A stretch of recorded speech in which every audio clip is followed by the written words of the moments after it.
Selling itu pemasaran langsung. Kalau personal selling itu adalah orang yang jual langsung, personal yang jual langsung. Kalau direct selling DM, kita ingat aja DM itu kan Twitter, direct message gitu. Ingat aja itu biasanya kalau direct marketing itu tuh contohnya telemarketing, terus habis itu telepon telepon marketing ya telemarketing, terus surat langsung kayak gitu. Jadi lebih ke barang atau benda yang akan menuju media yang akan menuju ke masyarakat konsumen. Tapi kalau personal selling itu lebih ke orang. Jadi dan tidak semua orang itu mempunyai kemampuan untuk berdagang langsung.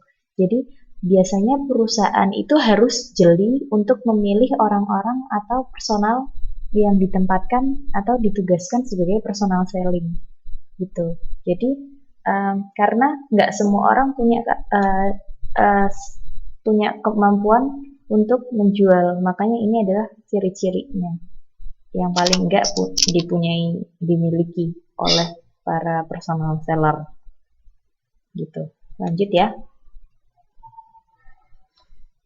Ya, lanjut ke efektivitas komunikasi personal selling. Di antaranya dapat dilihat dari kinerja Wiraniaka yang menurut Aaron Owens tahun 1981 tergantung pada sumber daya Wiraniaka itu sendiri. Maksudnya pengetahuan tentang produk, keahlian, analitis, dan lain-lain. Yang kedua, sifat tugas pembelian pelanggan. Yang ketiga, hubungan pelanggan dan Wiraniaka, kekuatan relatif, tingkat konflik, dan sebagainya. Yang keempat, interaksi di antara ketiga faktor tersebut. Jadi yang seperti saya sampaikan, jadi, efektivitas komunikasi. Lanjut Mbak. Sumber daya Wiraniaka itu ya harus lanjut ya. Enggak, maksudnya dilanjut jelasinnya. Jadi kayak apa namanya? Gitu, ya. Sumber daya gimana? Kayak apa kayak? Malah kita. Iya, sumber daya Wiraniaka itu yang pertamanya itu harus mengetahui tentang produk dulu. Kalau nggak mengetahui tentang produk yang akan dijual itu, ya gimana mau mempromosikan gitu kan ya. Terus harus punya keahlian juga, keahlian analitis. Iya, jelas ya ini bagian ini. Oke, yang C. Masuk yang ke bagian C, komunikasi pemasaran melalui public relations. Ini yang kedua.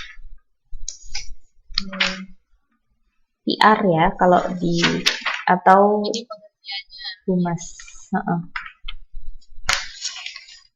Ya, pengertiannya yang pertama menurut Catholic Center dan Bloom tahun 2005 memberi batasan PR sebagai fungsi manajemen yang membentuk dan memelihara hubungan yang saling menguntungkan antara organisasi dan masyarakat yang menjadi sandaran keberhasilan dan kegagalannya.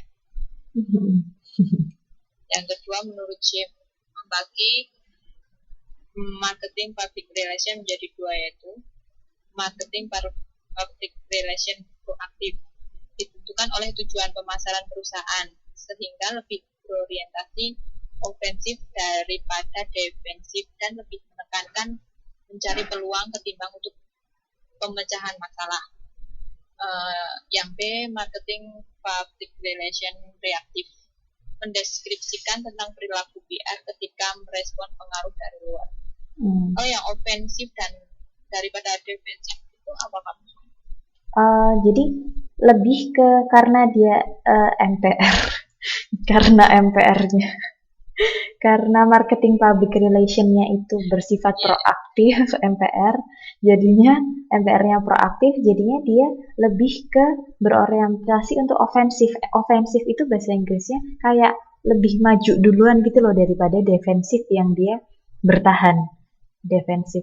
Jadi public relation di sini dia berusaha untuk lebih proaktif maju ke jual gitu, jual citra, jual orientasinya adalah mencari kesempatan buat dia dikenal misalnya kayak gitu, atau buat meromosiin produknya atau perusahaannya kayak gitu. Jadi dia akan lebih mencoba untuk membuka diri atau keluar daripada untuk mengatasi masalah, misalnya kayak ada isu-isu di perusahaan, daripada dia nutup isu itu, tapi dia mencoba untuk karena dia lagi proaktif nih maju, jadi bukan saatnya dia untuk memecahkan masalah, ngatasin apa ya, jadi istilahnya maju daripada diem dan defensif atau bertahan gitu ya. Oke.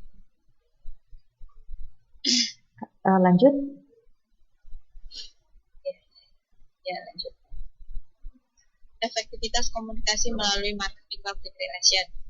Beberapa fungsi marketing public relation dengan berkaitan dengan komunikasi pemasaran menurut Kotler. Yang pertama, membantu peluncuran produk baru. Yang kedua, membantu memposisikan kembali produk mapan. Yang ketiga, membangun minat untuk suatu kategori produk. Yang keempat, mempengaruhi kelompok sasaran tertentu. Yang kelima, membela produk yang menghadapi masalah publik. Yang keenam, membangun citra perusahaan sehingga mendukung produknya. Jelas ya, kalau bagian ini hanya fungsinya aja, jadinya kayak membantu. Kalau PR itu selain ada iklan tadi, ada direct selling kayak gitu, fungsinya seorang PR atau lembaga public relation atau humas di sini tuh dia juga membantu dalam peluncuran produk baru. Misalnya kayak saya dulu kan kerja di Telkom bagian peliputan gitu. Misalnya Telkom ada peluncuran Speedy dengan kapasitas tertentu yang baru gitu. Pihak saya, pihak bagian PR, bagian humas akan membantu untuk mempromosikannya. Misalnya karena di humas ada divisi peliputan, terus akhirnya saya ditugaskan untuk meliput kegiatan-kegiatan yang berhubungan dengan peluncuran produk Speedy tersebut, seperti itu. Kayak gitu ya. Terus yang lain jelas ya. Terus membangun citra jelas ya, karena PR kan hubungannya lebih kepada pembangunan dan mempertahankan citra baik di baik perusahaan untuk keluarnya gitu ya, dan dalam diri perusahaan, dalam perusahaan sendiri. Jelas ya, lanjut ya. MPR-nya dilanjutkan. Oke, dalam PR ada publisitas. Menurut merupakan sarana marketing public relation proaktif yang utama. Tujuan utama publisitas yang berorientasi pemasaran adalah untuk meningkatkan ekuitas merek melalui kesadaran terhadap merek, terus menambah citra merek melalui asosiasi yang kuat dan menguntungkan dengan merek-merek dalam benak konsumen. Jadi PR di sini juga punya fungsi untuk ada fungsi publisitasnya, di mana kalau umpamanya ada, ya seperti saya jelaskan tadi, dia punya fungsi untuk mempublish apa-apa yang berkaitan dengan citra atau promosi tentang produknya. Misalnya kayak tadi publish produk baru gitu. PR berusaha untuk menghubungi media, misalnya televisi, pokoknya ada konferensi pers, bagian PR atau humas yang akan menghubungi media, ada di situ. Terus habis itu ada juga PR juga kadang menerbitkan majalah intern perusahaan, di mana majalah tersebut itu juga berisi tentang kegiatan-kegiatan atau aktivitas atau perkembangan perusahaan. Biasanya itu ada yang dijual ke masyarakat, ada yang untuk intern, jadi untuk dalam masyarakat aja. Jadi kayak evaluasi sama promosi untuk masyarakat sendiri dan kedekatan lebih menambah kedekatan di dalam perusahaan.